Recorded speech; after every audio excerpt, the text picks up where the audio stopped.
गंगा के किनारे बसा एक प्राचीन गांव था जिसका नाम था शिवपुर।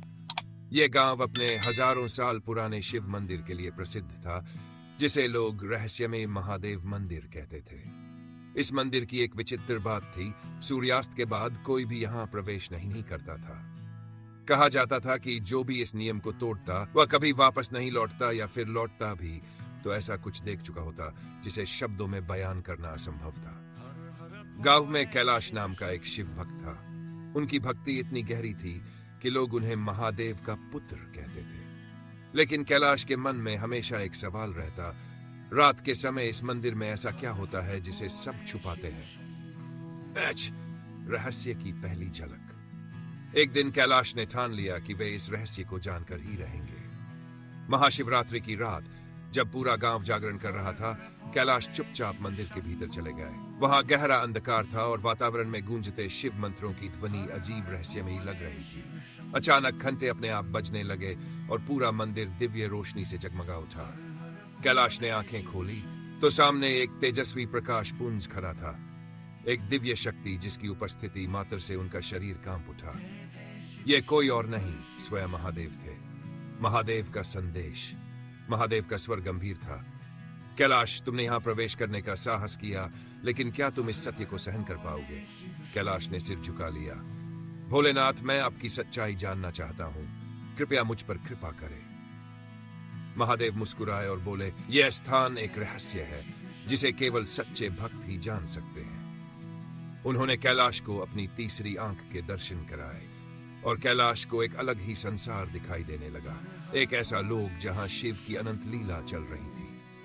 उन्होंने वहां नटराज को तांडव करते देखा, गंगा को महादेव की जटाओं में समाहित होते देखा और सती से पार्वती तक की अद्भुत यात्रा को महसूस किया। गांव में फैला कौतूहल। कैलाश की कहानी पूरे गांव में फैल चुकी थी। कुछ लोग उनकी भक्ति पर विश्वास करते तो कुछ कहते कि यह मात्र भ्रम है। लेकिन गांव के बुजुर्ग पुजारी, जिन्हें सब बाबा त्रिलोक कहते थे, कैलाश के पास आए और बोले, बेटा, तुमने जो देखा वह कोई साधारण दर्शन नहीं, यह एक संकेत है कि महादेव तुम्हें किसी उद्देश्य के लिए चुन चुके हैं। लेकिन ध्यान रहे, तुम्हें यह रहस्य किसी और को बताने की अनुमति नहीं है। महादेव की कठोर परीक्षा। कैलाश के मन में कई सवाल उठ रहे थे। आखिर क्यों बाबा त्रिलोक ने कहा कि यह रहस्य किसी को नहीं बताया जा सकता? उन्होंने ध्यान लगाया और महादेव का स्मरण किया। अचानक एक दिव्य स्वर गूंजा, कैलाश, सत्य जानना सरल है लेकिन उसे धारण करना कठिन। अगर तुम इस रहस्य को समझना चाहते हो तो तुम्हें शिव की कठिन तपस्या करनी होगी। महादेव के इस आदेश को सुनकर कैलाश ने कठिन तपस्या करने का निर्णय लिया। वे गांव के पास स्थित एक गुफा में जाकर ध्यान लगाने लगे। दिन, महीने और फिर पूरे 1 वर्ष तक वे केवल भक्ति में लीन रहे। गांव में हुए चमत्कार। इस बीच गांव में अजीब घटनाएं घटने लगी। मंदिर के घंटे बिना किसी के छुए बजने लगे। रात के समय मंदिर से दिव्य प्रकाश निकलता जिसे गांव वाले दूर से देख सकते थे। गांव के कुछ लोगों ने सपने में महादेव के दर्शन किए, लेकिन उन्हें कुछ समझ नहीं आया। शिव स्वयं प्रकट हुए। 1 वर्ष की कठोर तपस्या के बाद कैलाश की साधना पूर्ण हुई। उनकी आंखें खुली तो सामने वही दिव्य प्रकाश था जिसे उन्होंने पहली बार मंदिर में देखा था। लेकिन इस बार महादेव स्वयं अपने विराट रूप में प्रकट हुए। महादेव बोले, कैलाश, तुमने तपस्या से सिद्धि प्राप्त कर ली है।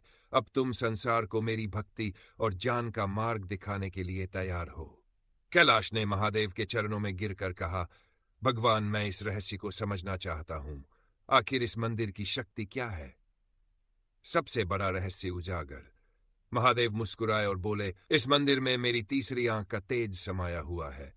यह स्थान केवल उन्हीं भक्तों को अपनी शक्ति दिखाता है जो सच्चे हृदय से मुझे पुकारते हैं।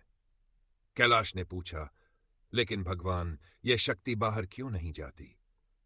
महादेव बोले, क्योंकि जो सत्य को जान लेता है वह संसार में लौटकर उसे बांट नहीं सकता।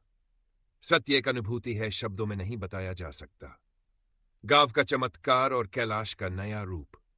इसके बाद कैलाश गांव लौटे, लेकिन इस बार उनका स्वरूप बदल चुका था। उनकी आंखों में गहरी शांति थी, चेहरे पर अद्भुत तेज था। गांव के लोग उन्हें देखकर अचंभित थे। जब उन्होंने महादेव की लीला के बारे में पूछा तो कैलाश केवल मुस्कुरा दिए और बोले, जो शिव के मार्ग पर चलेगा उसे उत्तर स्वयं मिल जाएगा। उस दिन से गांव में चमत्कार होने लगे। जो भी मंदिर में श्रद्धा से जाता उसकी हर मनोकामना पूरी हो जाती।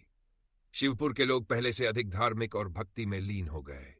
गांव में कभी अकाल या बीमारी नहीं आई। अंतिम रहस्य जो कोई नहीं जानता।